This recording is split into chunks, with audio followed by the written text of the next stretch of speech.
Nobody plays that from the other two teams. We're bouncing so much. First series was super hyped to watch, and the result, of course, throws a lot of doubt into where the LCK is going. We needed that 2/3 of the way through the season around, it's right now, match number 68, so very much towards the 90 best of threes we play in regular season. 2 more weeks to play after this week that's just starting. Jace blue side ban is very peculiar and suggests that some of those new champions are pushing up, because why not first pick Jace? You have Khan on your lineup. Yeah. They clearly want to first pick something else, because Smeb is also a noted Jace player. LeBlanc's open. Rise priority is way up as a flex draft, and the fact that it can be so strong in a lot of matchups. Lissandra would have been snapped up by, say, for example, Gen G at the first pick, but don't know if that needs the same respect here as an overall first pick, even though it's been a strong pick for Faker. What does he want is a very intriguing question, amplified by the blue side Jace ban. Well, Galio had that moment where he lost 8 games in a row, and we were saying, well, are we not going to see Galio anymore? We're going to see him still a lot more, as he gets first picked very often nowadays. Galio's best friend, though, the Callista that you want to rip him away from, is banned. So does this mean you have the invitation to leave the Galio and find another advantage somewhere else? Zoe, Lissandra, so mid lane matchups are up there. Lots of stuff is really open, and to me this is more denial than actually power draft for BDD in particular. I love him on the Zoe, for example, in normal terms, but they're going to rip away the guaranteed blow one person up duo of Galio Lissandra, and let's see how SKT will react. Well, we saw a bunch of Vayne in the last series, but SKT not going to go for it for now, as Zoe will be picked into the Lissandra already after KT showed that card. That means that KT did not want SKT to have Lissandra, because they have played the other side and BDD's won the other side of the matchup. So expected matchup, but the shoe on the other foot based on what happened previously, and this is interesting. First round Kai'Sa. I think SKT's first rounding 80 carry. 80 carry support's not a rare thing to do, but I think they want to force an aggressive Draven now, otherwise they'll be banned. Yeah. And they get the Draven now. We called for it. We get it, baby. 83.3%, 5-1. As, well, the guy who used to be a Draven 1 pick gets his pick. And we're going to have a fun bot lane, Papa. We definitely are. We knew when we saw the Kai'Sa, it was SKT saying, you have Draven now or Draven is banned. That was the duality they had to deal with. No first round Draven ban means it may not be a Vayne, but we'll take Draven, a rarer pick in Korea, in spite of the win rate we saw, always picked for certain occasions. Now, KT Rolster are in a dilemma, because we saw Griffin beat this same strategy of first round Draven against a strong team, and the way they did that was vertical jungling and a tempo jungle lead. So either KT have to hold their jungle pick to last and blind pick a top laner for Smeb, or they have to engineer a spot where they can pick a jungler that doesn't get counterpicked by SKT. So that's a tricky one. Jarvan is the obvious one for Clid, and I think Score. So let's see if the Jarvan's contested at all, but the Olaf ban tells you they want to be able to draft the jungle pick at Gangos. Nocturne taken off the board once again. See a lot of Zoe, Nocturne, Galio, especially out of Griffin, but not going to let SKT into that path as well. Here we go. What do KT decide to pick? Do they hold top lane and stop getting Riven, for example, and take the jungle like we're outlining? Jarvan is up, and very, very obvious a choice to take at Score's pick. And you need something bold, like something like Graves from Clid to really punish it with what's open. So that is what KT set up for and banned for, so definitely like them following through. Would Clid dare to go something like Graves that was buffed on this patch, or will he just try to fight fire with fire and go Rek'Sai? Both of them understandable choices, even though Graves has been out of the meta for so long. Thinking about an Aatrox here as well. Could see that hop into the jungle for Clid if he wants to hop onto that pick. Will be selected anyway, so what will be the last one? We get to wait and see, because like you say, could definitely be a blind pick jungler or blind pick top laner. So, Xin Zhao would be, of course, trying to fight early, not allowing Draven to have a combat advantage. Rek'Sai would be balancing things a bit more, but still erring towards the early game. And with the amount of guaranteed crowd control, Rek'Sai having that unburrow is another thing to set up Kai'Sa, potentially hitting down those dominoes. But that's after a Draven laning phase. So KT Rolster, they put the Draven in, and it's going to be the Aatrox counter. It's going to be Smeb's Fiora. This is a pick that definitely fits the player, but it's a pick that Khan knows so well. And Smeb in the past has drafted Fiora in decent spots and poor spots and not performed on the pick. It's actually one of his split pushers that's tripped him up. I famously remember Kesper Cup 2017, where they left open Ornn and said, I've got the counter pick Fiora, back when Ornn was broken strong, and Smeb got crushed in the matchup. Yeah. So it's a very good matchup for Fiora in the 1v1, but it's one that Smeb gets in his own head sometimes. And you have to think the jungler wants to be playing bot side around the Draven and not babysitting Fiora at any moment. Certainly feels that way as Gango does get his pick. I took a look at the actual games that were played on the Draven. Ghost has played 5 of them. Teddy has played 1. Gango actually hasn't played Draven so far. He's had a lot of Draven bans, and he hasn't played that many games. So we're finally seeing his re-debut Draven out of the LCK, never playing in LCK despite playing in Masters and other professional games in 2014 in Korea on Samsung White. He's back now. He's finally showing us his Draven. It's late, but the best foot forward for Gango should be Draven.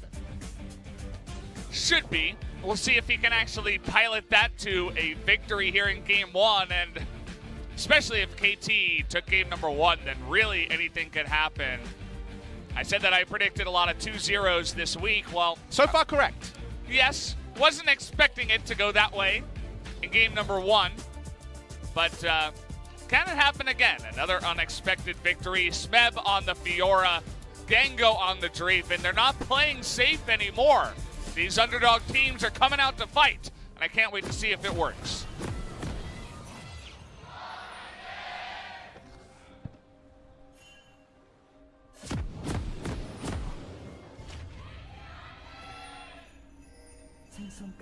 Well, we're on the T1 side, on the SKT side, and their tier was massive. KT's one, actually suffering a little bit here as the second team.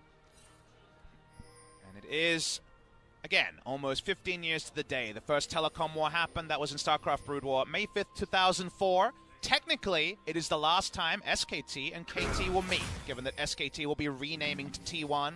Like I said on Twitter, the soul of the matchup is the same. The rivalry extends, but the rivalry, the Telecom War name, is based on the fact that SKT and KT are by far the 2 biggest mobile phone service providers in Korea. So there will be a subtle change on the SKT side. I'm really interested about the Draven, because obviously that's the pick that is banned in other regions in the first round, that is left open more often. They not only lost once, but I love how Griffin on the red side played against a blue side Draven.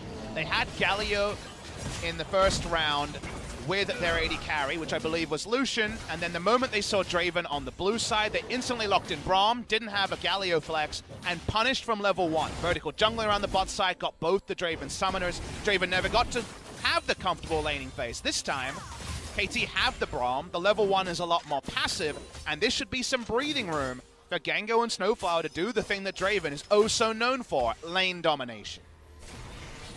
So funny to see the difference in the Lissandra play, as everybody was calling for a Lissandra ban against Fly. It's the only champion that he really gets much success on. And then we turn it over to BDD, who is 0-4 on the pick.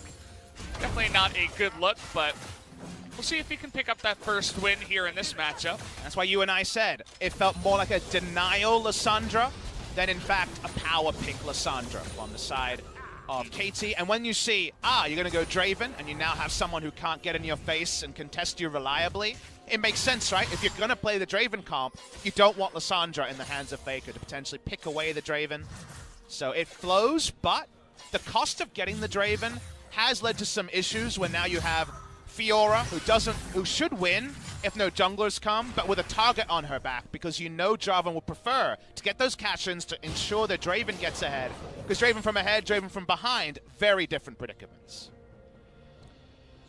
Clid ultra aggressive here on the Rek'Sai, went in and spotted score at the blue.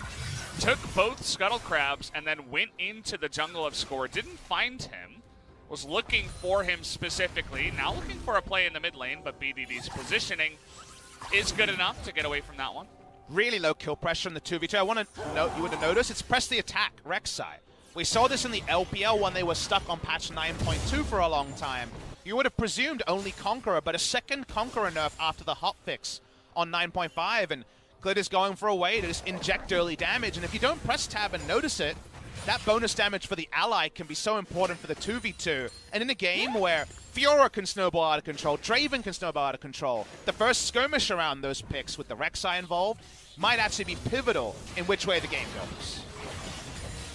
Score spotting Clid walking through to the Scuttle and then coming into the mid lane and says he probably didn't take most of the bottom side of his jungle. Goes in, gets a bunch of those camps, isn't going to rubber band the Raptors, most importantly, which I find to be very nice. I feel like LS would be happy about that too.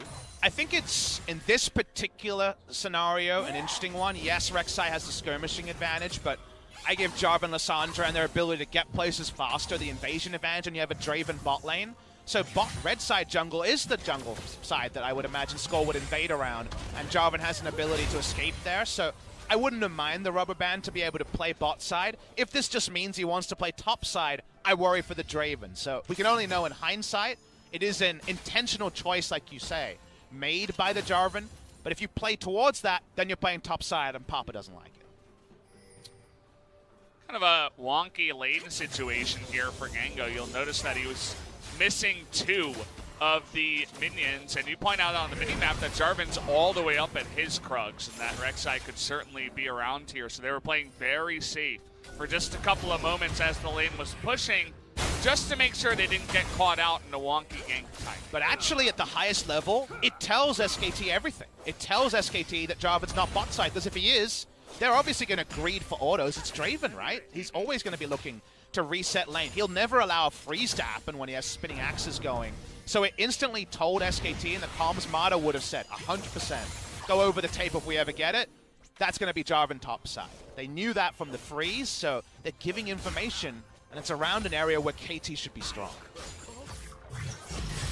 Does feel that way. Our observer did point out that the one little popcorn chicken is still alive, as nobody did get that one, so that camp going to not be rubber branded. Clid looking for the first play of the game, also has Zoe with Faker coming around. They know Jarvan can't be there.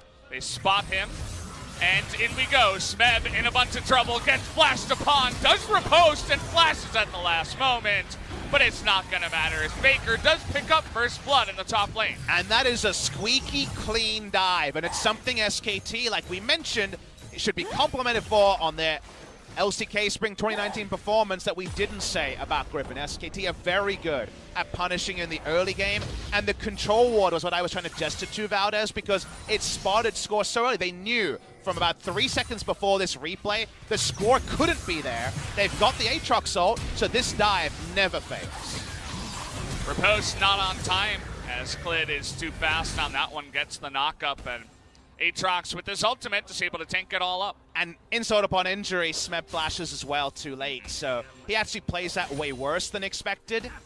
And unfortunately, this is where I got a bit skeptical of the Fiora, because it just felt like KT had a plan, and then Smeb said yes, and Fiora counters Aatrox, and I'm a Fiora player, and that's not wrong, but it complicates what was previously a pretty simple game plan from the side of KT Rolster, and now Score kind of needs to be top and bot at the same time at all moments, and SKT have an information lead so far this game. Look at Kind's items too after the dive, gets Ninja Tabi in a call. He's like, yeah, okay, buddy, you want to pick Fiora into me? Good counter matchup, lol. And the nameplate's just so on there, yeah, because that's Khan against Smeb, two legendary top laners who play for lane when they can. The disrespect call is such a fun way to go. And he's already gone into the grasp, and that was something we didn't talk about, but grasp from Khan tells you, well, this is a tricky matchup. I'm going to probably have to play alone. He got the help, and he has the lane insurance keystone with the Ninja Tabi to join in. Ain't no solo kills coming anytime soon. Clid adds to his first blood percentage, by the way. picks up another engagement up in the top side, and now looking for presence down in the bottom side. Wants to stop the Draven lane. Presence comes in, clears out a ward. He's level 6. They know about his damage, especially with red buff. That means that Gango and Snowflower are going to have to back away and lose a little bit of presence there. I'm so scared if I'm a KT fan looking at the minimap. Look how much information SKT have and how little KT have, and Tremor Sense advantage is on the side of SKT. They are running this map, and wherever they decide action is happening, they're going to play it.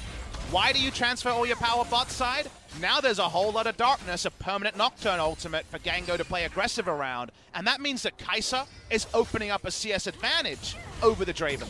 Yeah. 85 on 72 right now with the lane pushing into Gango, so he can catch up a little bit. Thankfully, KT and Score and the rest of them do realize that that happens. They go down, put down a couple of control wards, open up a bit of the map, and gain themselves a little bit of vision here. So BDD, he's on the roam champion. Well, you don't have river control, so the roam champion is being outranged and outtraded. That's what Zoe does in the Lissandra matchup, even more reliably than something like the LeBlanc matchup we've been focusing on a little bit more intently. Gango is trying to freeze on Draven rather than trying to pressure. This is where Score needs to come in. Super experienced player that's always been praised for his pathing. They need to control something, and the sweeper comes in late, so they actually control exactly way less information than they want to. And SKT say, well, we're going to use this for a back from Mata. He can come back with a couple of control wards, and when the coast is clear, we'll have a vision advantage again. It's really unfortunate for Score. He's spotted the entire way. They're pinging and knowing exactly where the jungler is. Khan gets to just sit up in the top lane, push his lead with the call that he has, have a bit of fun in there. And now you get leads like this where Score's not getting anything. Mata's freshly shopped, Clid's around, doesn't know about the positioning. Score gets the bad information. Eventually you assume he'll have to disengage, but BDD does respond first. Watching the top side, bad recall timing for Smeb. TP down, Khan has TP advantage and is racking up the turret plates. Music to the ears of any Aatrox player, and LS no doubt frustrated that Aatrox coming out pretty unscathed in a pretty hard counter matchup. Well, it helps when your team has vision advantage and the Rek'Sai Zoe go for the first roam on a Fiora that needs a couple of items to get ahead, and he gets that Aatrox online with the call. So, having a bit of fun. Looks like that was 2 plates now up in the top side that are down. The only other plate that's down on the map was in the mid lane, where BDD was able to pick that up with Demolish after Faker went for that roam for the first blood. You see Score having to be in really awkward position. This should never happen. He's looking for a Jarvan proactive gank against Cleanse Zoe in the mid lane, rather than playing top or bot, which are the matchups that are favored for KT. However, Faker's on a ward. Okay, I mean, he's on a ward. He's going to flash away. In comes the Draven ultimate, trying to get that damage down, and they will. 4 members able to group up here, and even Gango from downtown trying to get a little piece of the action. Exactly. 5 people have to be involved to get the single kill. The turret plate is nice to BDD. Now, obviously, Faker recalling on the ward is the big presenting problem, but even from there, he was able to do some outplays. Unfortunately, just like Uzi in Season 2, the question is, why were you there originally? He has the Rek'Sai nearby, and he's like, okay, looks like BDD left lane. I should be safe here. Let's go for a greedy back. I'm going to hold that thought as Gango takes a ton of damage. Teddy versus Gango, who wins Kai'Sa over Draven. Seems like Teddy with the first item, Stormrazor, is going to win. I was going to bring it up. Thank you that you did, but we'll hold off for it for now. Smeb is pretty obviously showing his jungler's top side.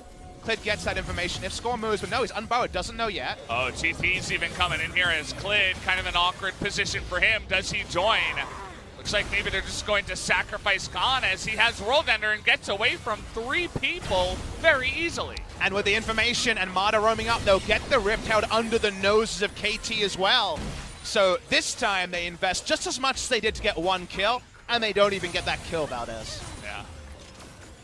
Well, they give it a try, but the Aatrox makes it work, as now Aatrox is in the bottom lane without a ward, but he's going to do a bunch of damage to Snowflower. Will go down in the end. No ward, no ult. That's what I meant, and 3-on-1 this time gets the kill, but meanwhile in the top lane, first blood turret goes to SKT. Yeah, big tempo lead to SKT. They'll get the secondary charge as well. That is going to be match ending, but getting Draven something going in the bot side, getting in the turret plates and also kill involvement. Can't get a cash in, frustratingly. That is not picked up by the Draven, but that turret was, I believe, full health, and now 3 plates are gone.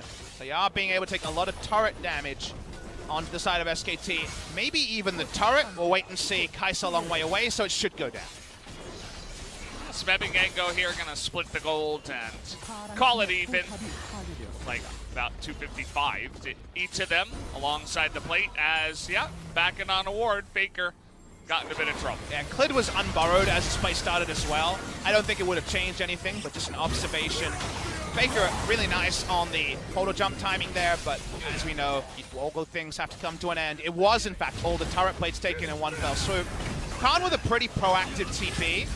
He doesn't feel like he's going to go down, but KT know he used his ult in Vision just a second before, so while it takes some extra shots, it was only ever going to be a 1-for-1 plus plates trade, which you'll take if you're getting the plates, and it's not even a 1-for-1, it's a 1-for-0 with the plates. That's part of the reason why KT, even though some of the early game was a little bit, you want to avert your eyes, things looking pretty decent for them. They're up in gold, about 800 right now. They have vision control for now around that Mountain Drake. We'll see if they can secure that objective. I'm angry about it, as I really want to talk about the Stormrazor rush. I know a lot of people's eyes are open to the fact that this was not the Kai'Sa build recently, but there's too much action being threatened right now, so I'm going to hold my tongue. I'll get to it when we get some time. You can see just how well KT are able to deny all vision and how SKT are trying to get that vision back. Vada gets slowed here, going for the big taunt. It's only going to really get Braum here. They're going to burst him down, but can KT do the damage back? They get the Rek'Sai, they get the Aatrox, and make it one more. The 3-for-1 deal here at the supermarket goes the way of KT. Gango takes a bunch of damage, but that should be the kills, and maybe the Dragon going KT's way. There just wasn't teeth yet in front of or behind the huge dive. So while the Wombo CC looked good, the damage dealers at KT were in position, and Faker had to contend with just not being able to thread any damage in. There was a cash in there, importantly for Gango. I didn't see the amount, but no doubt a pretty decent one with how much farming he's had so far, and that's why suddenly the gold lead is just straight in front of your eyes, and it bursts out of nowhere. It's massive, and I'm sure a lot of that is right onto Gango, who survives throughout the entire fight. Now, if you can have damage behind this Taunt Flash into Unburrow, it's big, and Snowflower dies, but from there, KT is in position. They have Braum dead, everything else in position. It's 1,019 altogether with the 300 gold. Yeah. Big cash in. The Bloodthirster rush, very open in the build. Gango no doubt hyped. He went for the frontline Draven, and now frontline Draven goes for a build that's renewed. Bloodthirster to be a frontliner, and then IE rush. Do that crit damage early, and a confirmation on turret plates. The 2 in the mid lane, the difference between 5 in bot and 5 in top. It's a big one. That's the demolish on Aftershock Lissandra. Able to get a couple of those when the Zoe left the lane, and the one time they got the kill as well onto Faker. So it's just a little bit of extra damage that puts KT about 2,500 gold ahead of them right now. This Draven build reminds me of the last time Draven was meta, which was kind of Season 2, Season 3. I remember Aframu playing a lot of pro play Draven when he was still an 80 carry. Bloodthirster Last Whisper, when items were different, then we had some Trinity Force on the Draven, but the big thought was when you went Bloodthirster Last Whisper, and kind of the same here, you don't have real attack speed in the build because only from your W you're getting attack speed. However, if you catch every axe, you blow people up, and if you have 25% crit and crit twice, you blow people up safely with Bloodthirster IE. So it's just a different build where you're much more about, if you ever have to drop your axes, losing out on huge amounts of effective DPS. Sometimes it's all about those 2 first burst axes. Oh, yeah. Kind of in the way of the Corki with that item that I forget again. I don't know what. Rapid Fire Cannon. Rapid Fire Cannon. It sounds awesome to say. I know. Usually you just say Rapid Fire Cannon. That's the name of the build. But you can also say Rapid Fire Cannon, and it sounds pretty good too. It's a big fire cannon, shoots rapidly, and yeah, kind of in that sense. You throw out a couple of axes in the face of a Kai'Sa, and you crit once, it's like, well, okay, see you later, Kai'Sa, you don't exist anymore. And again, you high roll with RNG. and people die really fast if you get a double crit. Unlikely to, with how the crit system works in League of Legends. It does have like, it does have the burden of if you miss crit 3 times, you are much more likely to crit the 4th time. It's not an independent event each time. Smeb, even though he's fallen behind and should be further ahead in this matchup, remember he'll eventually reach an item timing that Aatrox can't match. And this is with Draven getting the late injection to actually be pretty powerful, earlier than the laning phase might have suggested. Telecom still hasn't cashed out that call that he got earlier on in the lane after the first blood. Valdez, your job is to tell me when the coast is clear to talk about the Kai'Sa. I think it's okay now. We don't really have Zoe around, and really the only action is in the top side. Objectives also, some minutes to spawn. So, Stormrazor Kai'Sa wasn't a thing after Stormrazor changed, because Stormrazor became thought of as a building block item. Mainly because the actual selfish stats were nerfed quite a lot, and it was all about the synergy with the energized effects. So what I saw from Viper in solo queue, and I got to ask him about, was going for Fleet Footwork, Stormrazor Rush. After you got 5 AD and 5 attack speed, the item is just more gold efficient because you got more free stats with no shift in the item. And the big thing is, your Fleet Footwork procs, you do 50 magic damage and have a slow, because you start with an energized effect. The curious thing is that Teddy has gone Stormrazor start and didn't go Fleet Footwork, so he can't actually proc the energized effect in the early game until he buys energized item. That's Unbreakable should do some work here. And also, the other takeaway home is that you take home message is you have to go Doran Blade, as with Stormrazor is in terms of AD. If you go Doran Shield or sell the Doran Blade, you don't get the 100 AD until around level 12, as I found out in solo queue testing the build. So that's an important wrinkle there. But Doran's Blade start, Stormrazor, and then when you have the pickaxe and the recurve bow, you have and Berserker's Greaves, you have the 100 to evolve your Q&E. Always test your builds is part of that, as Exhaust has to be blown here by Faker. Don't worry, you got that one for free. Just able to poke out a little bit. As we talked about Smeb, the early game, a little bit rough. He gets first blooded, but then he picks up a kill, and now he's doing a lot to just push ahead in that lane and dominate the Aatrox. Right now, if you started at 20 minutes, you'd assume the early game went differently than it really did, where SKT, in spite of having some losing side lanes, was winning those. And then a team fight happened and it was won by KT. But now at 20 minutes, it's like the game went to plan for KT. They get a do-over on what was a pretty wonky early game. And now we need to watch SKT find their punishments where they can, because we're getting close and close to the point where Fiora inevitably wins in the side lane, and then 4-1, the headaches begin for SKT, and they kind of need Zoe to pose the questions that stop KT from just rocking up to objectives with a pretty strong Draven and forcing SKT into a bad spot. KT, even from ahead, still very cautious about coming in here and contesting the Mountain Drake right now. And they don't want to take any chances, especially against that Zoe. They actually blow their Scrying Orb in spite of how strong the 4-man unit is here from KT. So, like you say, good sign that respect is being shown. But now we're tunneling with a bit of an ARAM play. This is the Braum here. I like how Faker takes angles to try to avoid the Unbreakable. Did it the first time, missed the second time, but you can see he thinks about his plays when he goes for them. And now SKT, speaking of that, they feel very nice to go for this one right now. But look at Fiora, going to be looking for that TP. See if he does go in here. Khan already in position. Scuttle Crab taken out here. Will Score go for the steal is the question. The answer is no. TP is being invested.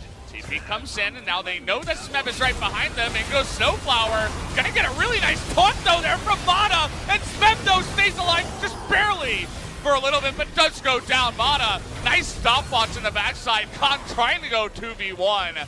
Gonna turn into a 4v1 as he's in a bit of trouble. Score trying to go in and get that slow. He does for now, and it looks like Aatrox is going to go bye-bye. But at least the Mountain Drake goes the way of SKT, but KT pick up 3 kills. There was some rough moments there. The assist ping from Smeb was so real. He's like, guys, I'm actually coming. I committed my TP right at the end. They had to fight. The fight goes their way. There's definitely a moment that might be turned against them, and now Khan actually gets some breathing room because he has TP advantage in the side lane. Yes, not the best matchup, but look at the assist ping on the minimap. That's Smeb saying, guys, I can't cancel this one. I'm coming in. And so they had to go for the all-in. Flash Braum doesn't find the maximum, but from there, Khan can't actually contest the backline as much as he wants to be able to. He gets Gengo to drop an axe, and Gengo doesn't have any mana, so they don't get full damage out of Draven. Sandra passive starts the ball rolling, and from there, Faker just doesn't have a front line to put out damage. Yeah, they're kind of zoned. All he said was nice. There was actually a comment about Zoe poking, though. Think about Zoe poking at the end of it. I'm going to block the Zoe smoke. Nice. That wasn't score, though. That was from the team. I'll assume Snowflower, but that was care of G-Sun. Thank you very much for that little interjection there. 2,500 damage, kind of onto Aatrox. And this one outside of the AoE ult he was able to hit. BDD, not going to face check Khan. Khan has a lot of things, because he kind of needs them, right? He has to thrift shop an Executioner's Calling, because both Fiora and Lissandra's healing can be relevant in the side lane. And there's some windows where Khan can do something to the Lissandra, but unlikely to actually have kill pressure unless he has kind of forever to make a very long chase. They changed the lane assignment, so BD can contend. TP being down on Smeb is not actually relevant, given that Khan and BDD are shadowing each other. Teddy thinking about making it interesting in the bot lane, but BDD playing it very safely down here. Not taking any risks. He doesn't really have much vision, so if he doesn't see one of the members in a lane farming, especially a Kai'Sa, he knows to back away. Kai'Sa still no energized effect, so the Stormrazor definitely wouldn't be providing full value in this scenario. Still good, it's definitely better on this patch. They're trying something, but it's a little bit toothless from SKT. Kind of a half-hearted flank there from Khan, as not quite able to make anything happen, as you mentioned. Again, the Stormrazor does evolve well, so maybe it doesn't matter so much, but to me, I guess maybe the adjustment was made. Maybe after seeing Draven, it was, if I don't take press the attack, I'm going to be struggling in lane. We won't even have an all-in effect. If I get a gank bot side, and you had to give up the Stormrazor synergy, and surely will come in later, but again, it's all about Stormrazor and Rageblade still providing those 100 stats. I know on PBE they're again thinking about changing Stormrazor around. Wait and see where it lands, but just want to give you guys the update, given that otherwise, if you're playing solo queue and you see a Stormrazor Kai'Sa, you assume they haven't played the game in a while. I've seen it a little bit on the Korean solo queue ladder. A lot of the Korean players definitely very up-to-date and passionate about their League of Legends, trying to learn about all the latest builds and figuring it out as it does go. Honestly, Kai'Sa's the champion that gets me in the practice tour the most, because I need to know when the break-even point is. It's not just 100 AD in items, it's also based on your leveling and stuff like that. So always want to say if it's level 9 or level 12, because it can be so relevant with how much we fight early. Kai'Sa doesn't come online until level 12. Maybe that's too slow for how fast League of Legends is played, but level 9, definitely more comfortable. So need the Doran Blade in there was what we knew. It's different now. He's level 14, so he could sell the Doran Blade. Seems like QSS in the inventory. Zoe's poking, but SKT haven't had map control for quite a while. They had it lit up in the early game. But since that team fight went wrong, things are much more KT favored, and now you're face-checking Braum or Draven or Jarvan. Things get trickier for SKT in the side lane the moment that Fiora gets to lane against the Aatrox again. Klid finds Smeb here.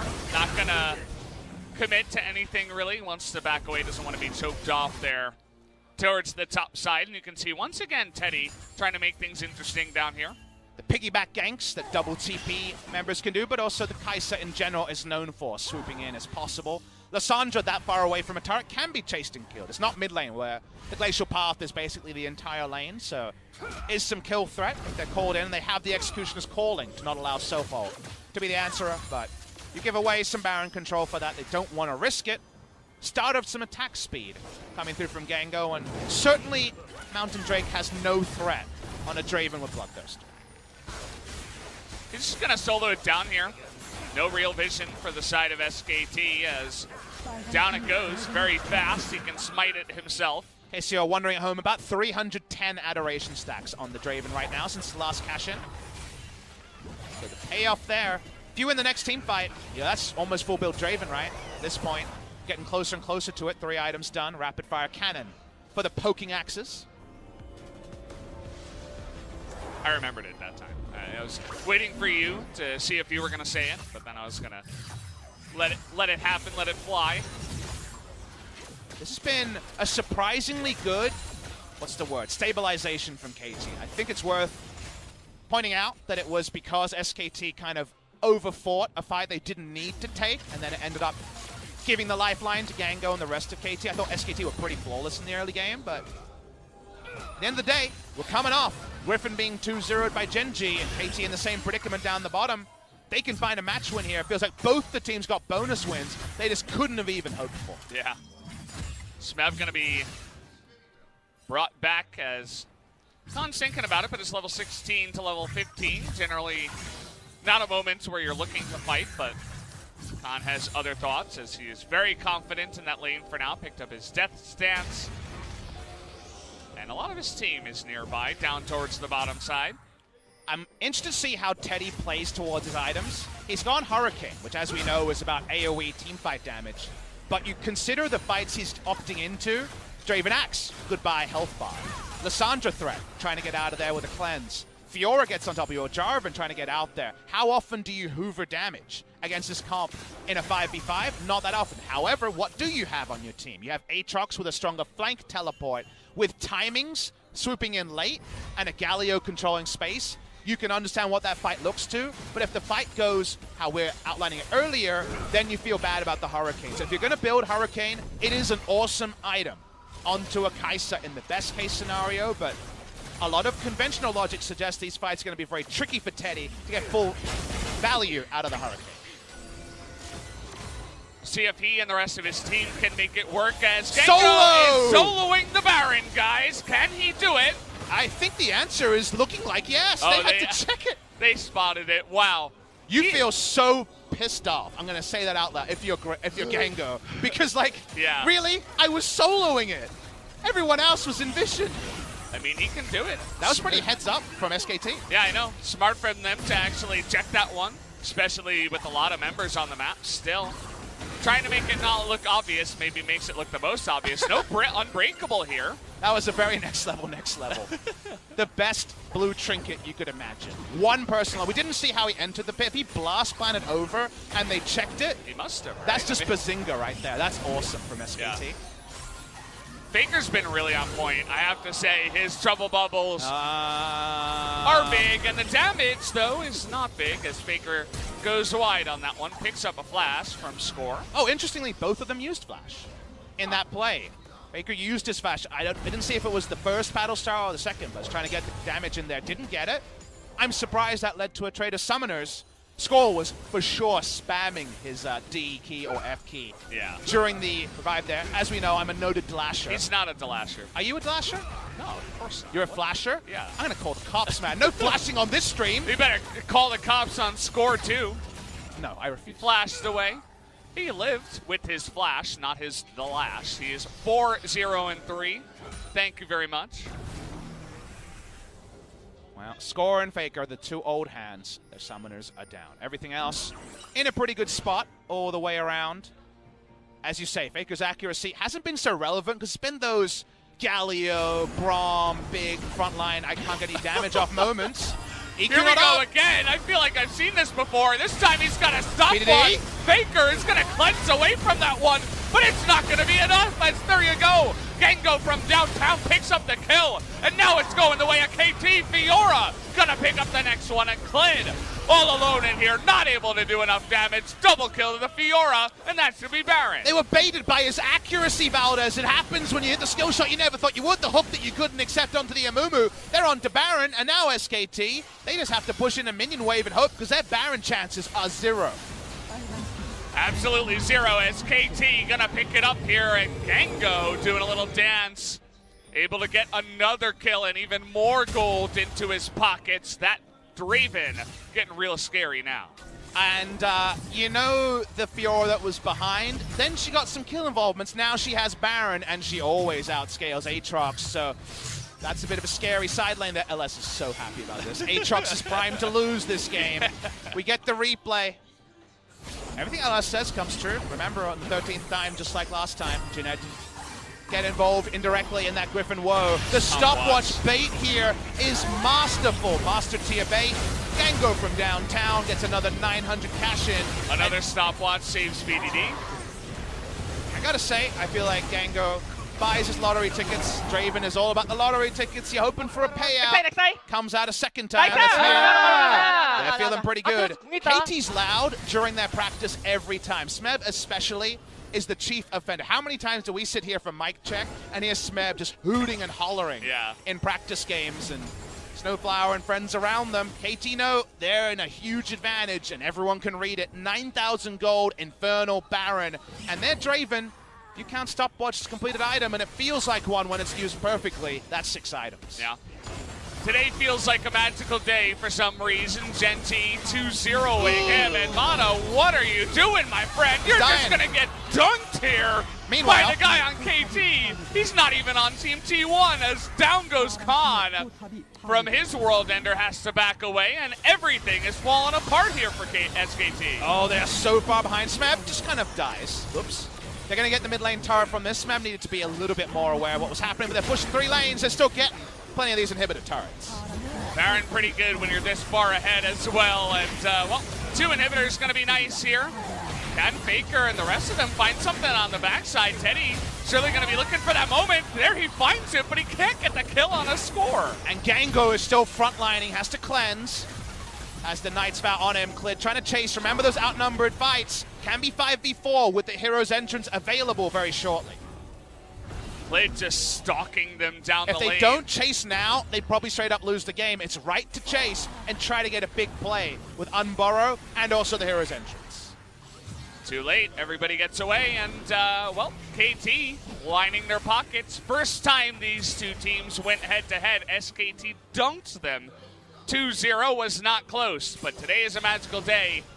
KT on the backs of Draven on Gango are doing some really nice stuff. Doing it Gango style, as this was some Oka Gango style moments right here. Just starts opening up, and what is it Galio to do? He just dies instantly because you made some mistakes. He cashed in twice, and when this man hits the lottery ticket twice, the pain and the result is death.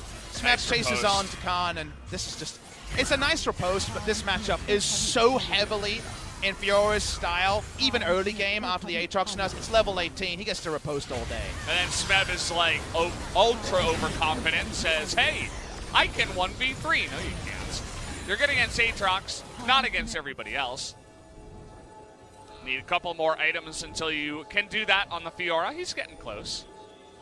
There's no ointment to really take down KT if they're all together and playing even 50% of what they should be doing. It's so hard for them to do anything here. SKT, the Baron buff is not up, so at least the Zoe can poke a bit more reliably and wave clear more reliably, but you see KT roll up with this Draven and you walk away. As well, BDD gonna have to ult himself there, looking, oh, nice double knock up here from Khan. He's going in, he wants this, in goes Teddy, he finds one, but a huge knockup from Score. Is immediately gonna shut that down, and Gango in the back line, gonna be very safe. Not much that SKT can do. Faker here, though, is still alive. Khan using everything in his toolkit, the World Ender, the GA, is going to make things interesting for just a moment. And that's more than SKT get more often than not. They get 2 for 2 against KT at this point of power, but unfortunately the window to actually out-trade and for there to be an assassination backline is too late. The Draven has Guardian Angel Knight's Vow and is just too safe at the front, so they still end up taking down everything bar the last inhibitor of the game. After this is Nexus, best case scenario for SKT, and it required the trouble bubble, making BDD an afterthought in the fight. See Teddy getting the backline right. He gets in where he wants to be, and if we're earlier in the game and those cash-ins never came out, he doesn't die. He does turn this around. The Hurricane does work, but you got to pay for the sins of your early game. Griffin just did, and they were denied a perfect season. There is still very, very unlikely chance that we see some epic outplays, or Smeb is not present at a 5v4, but if all 5 members are playing buddy system leapfrog, I don't see how KT lose a 5v5. I mean, Gengo didn't lose his GA, right? And Score still has his, so the potential for all-in engages and a Draven that just does not die and does insane crit damage onto anybody on that team now is very high. I love how safe Teddy's TP was. It was onto a Rek'Sai tunnel, further back than even the red buff. Watching here, the positioning, getting the zoom out. BDD not spotted yet. Oh, Faker could be in a lot of trouble here. You got the Lysandra right behind you, and down you go. Can't be roaming through the jungle. Smeb trying to go 1v3 again. Might be taken out here. Does have Snowflower. In goes Teddy trying to do that damage, but Gengo is the ruler of that game down on the bottom side. Now trying to go 1v3 himself. If there was anyone to do it, it would be him, but looks like SKT just going to back away, and now with KT in position, should take out another inhibitor. KT have no incentive to actually fight SKT. They've got first access to first the inhibitor, and now the Nexus turrets. Smith dashes into this one with the home guard, and, well, SKT don't have much left. It's League of Stopwatch here as everybody's getting chunked away. Rek'Sai is going to go invulnerable for just a moment, but KT, adding to the magical day, will get another knock-up and another kill into the Nexus, exploding 1-0 for KT. Opposite day, and the LCK continues. It's not just a one-series phenomenon. The magic is in the air.